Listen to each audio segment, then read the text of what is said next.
যারা এই দেশে ছিল, আমার সম্পত্তি, আমার ভাই বোনরা হয়তো বা সে অন্য জায়গায় চলে গেছে, আমার এই সম্পত্তিটুকু বা যারাই হোক না কেন, তাকে কেন্দ্র করে কোনো সুরাহা না করে আইন পাশ করার পরও ডিসি তার প্রয়োগ করছে না। এটি হলো বাস্তবতা। তো যাই হোক, এগুলি সমস্যার সমাধান হোক। আপনি দেখেন, এই যে চিন্ময় কৃষ্ণ দাস ব্রহ্মচারী, সে কিরকম রাষ্ট্র মিথ্যাচার করছে, তার বিরুদ্ধে রাষ্ট্রদ্রোহিতার মামলা এনেছে। রাষ্ট্রদ্রোহিতার মামলা কাকে বলে? এটা কি রাষ্ট্রদ্রোহিতার মামলা?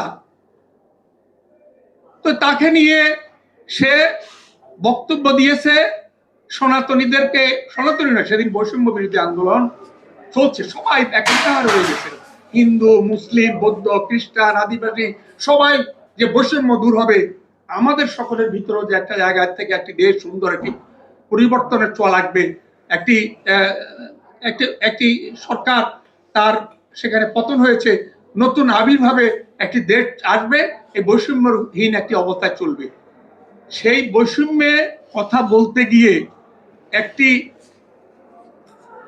মন্দিরের একটি প্রতিনিধি, যার ডাকে সেদিন একত্রে অনেক লক্ষ লক্ষ লোক একত্রে, সকলে গিয়ে, এখানে মুসলমানদের সাথে হিন্দু একত্র হয়ে গেছে, এখানে কোনো পার্থক্য ছিল না, সকল ছাত্র একাকার, সেখান থেকে তাকে এনে তাকে জেলখানায় আজকে 1 বৎসর এই সরকারের ভিতরে সে কারাগারে ঢুকে ঢুকে পড়ছে, কিন্তু সরকার কিছুই বলছে না। একটা নির্লজ্জ বেহাপনা ছাড়া আর কিছুই নয়। এই চিন্ময় কৃষ্ণ তাকে রেখে ওখানে তাকে আবার হত্যা মামলা দিয়েছে। সে ছিল কারাগারে, সে ছিল, তাকে অ্যারেস্ট করা অবস্থায় সে নাকি হত্যা করেছে। এই তো এই মিথ্যাচারকে আমি জানি না, আমার পাশে ইসলামী আন্দোলনের এই মিথ্যা কি, আপনি কি এটা কি সত্য হওয়ার কোন লক্ষণ কি আছে? তাহলে এটা যদি মিথ্যা হয়, আসুন আমরা সবাই মিলে রাস্তায় নামি, ওই যারা তাদের বিরুদ্ধে দাঁড়াই।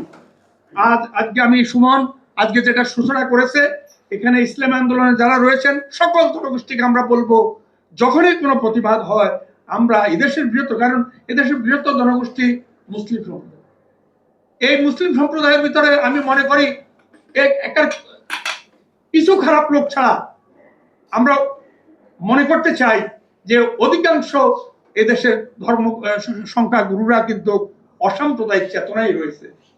আপনারা আসেন, যারা ইসলামী, যারা সত্যিকার ভাবে, নতুবা আপনি যদি নীরব থাকেন তাহলে আপনি কোরআনের সম্পর্ক আপনি আপনার দ্বিধাগ্রস্ত রয়েছে। আপনি যেখানে বলছেন আপনার পার্শ্ববর্তী লোক যদি না খেয়ে থাকে বা তার টেক কেয়ার না হয়, তাহলে কোরআনে কিন্তু সেটা বলে না। যদি সেটা নাই বলে, আমি যদি অত্যাচারিত হয়, আপনি যদি নীরব থাকেন, তাহলে তো আপনি সেটাকে আপনি প্রশ্রয় দিচ্ছেন, তাহলে সেটার জন্য তো আপনি দায়ী হয়ে যাবেন।